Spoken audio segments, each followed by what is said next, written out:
We've been doing some vision casting here for the past several weeks, and in that vision casting we talked about a discipleship pathway, what we believe it means to live like Jesus, love like Jesus, and go like Jesus.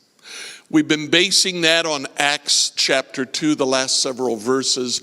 In Acts chapter 2, you'll notice that several times it mentions that they prayed together.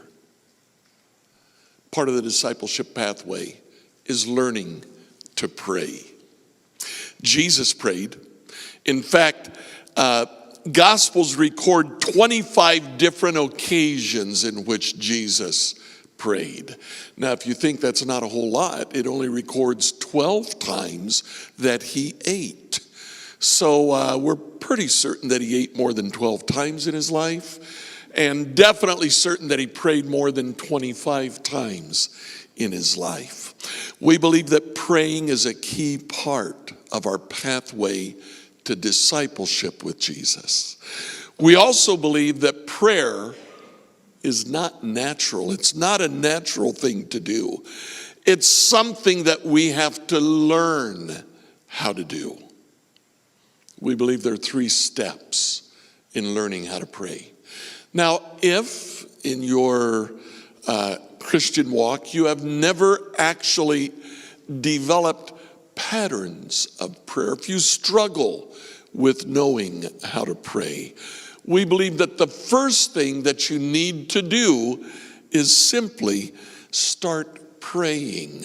One of the ways that you can do that is by using a prayer app. You can load it on your phone, and on a daily basis, it'll bring up a prayer that you can pray. If you're looking for one, I'd recommend YouVersion.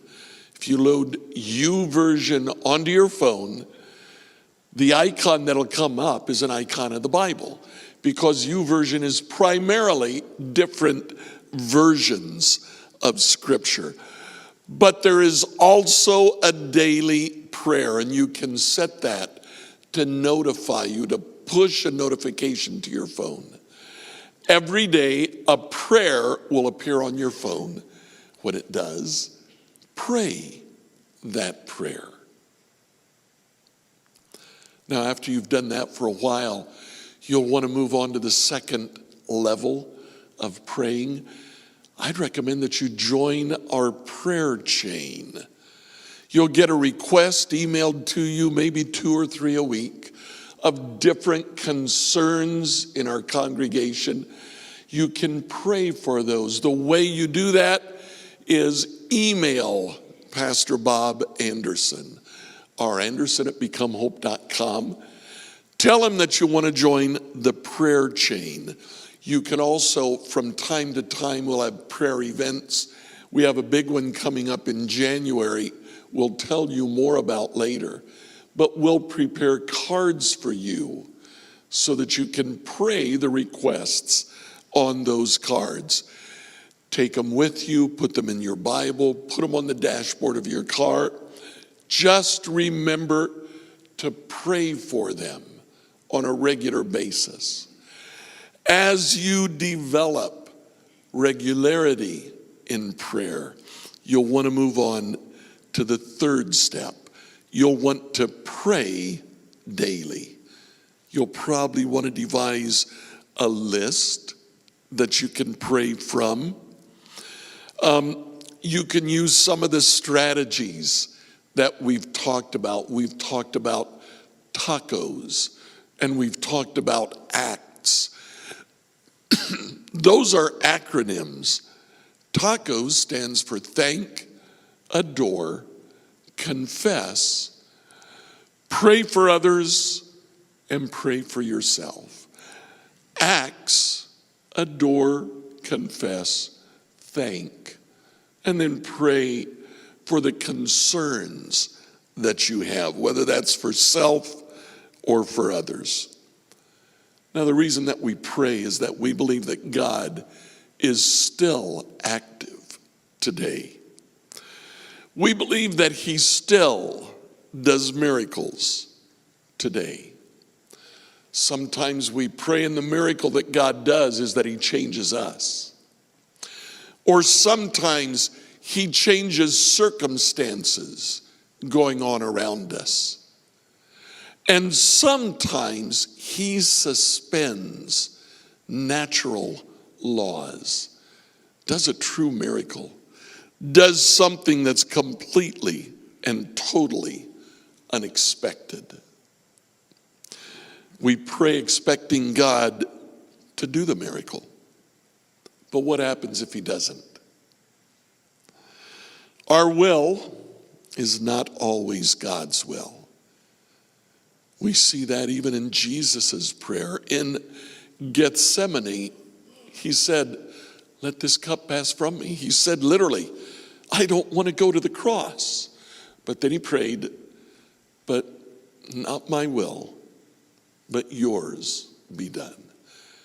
And we know that he went on to the cross. There's another story. There's a great story in the book of Daniel. A history about Daniel's three friends, Shadrach, Meshach, and Abednego. King Nebuchadnezzar had made a golden statue of himself. Now, it was normal for the king to be worshiped as a god after he died. But King Nebuchadnezzar said, "What's the fun in that?" So he made a statue and said, "Worship me now while I'm still living." Shadrach, Meshach, and Abednego said, "No." King Nebuchadnezzar said, "If you don't, I'll kill you. I'll burn you alive in a furnace." Here's how they responded. Shadrach, Meshach, and Abednego replied, "O Nebuchadnezzar, we don't need to defend ourselves before you. If we're thrown into the blazing furnace, the God whom we serve is able to save us, and he will rescue us from your power, your majesty. But even if he doesn't, we want to make it clear to you, your majesty, we will never serve your gods or worship the gold statue that you've set up." They absolutely expected God to do what they were asking. They expected a miracle.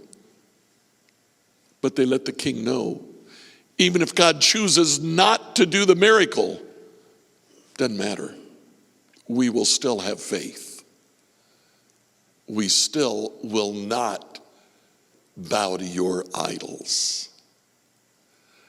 Today, we pray expecting God to answer. But we don't know God's will completely. We don't know it perfectly. Even if God doesn't answer our prayers the way we think he should, we will continue to trust him and continue to pray to him.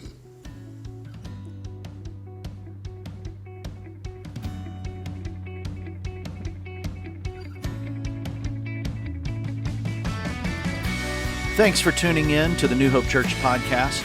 If you would do us a favor and like or subscribe on your favorite platform, we would really appreciate it. Also, if you happen to have any questions, feel free to reach out to us at questions@becomehope.com. Have a great week and know that we are praying for you as you seek to be Jesus in every corner of your world.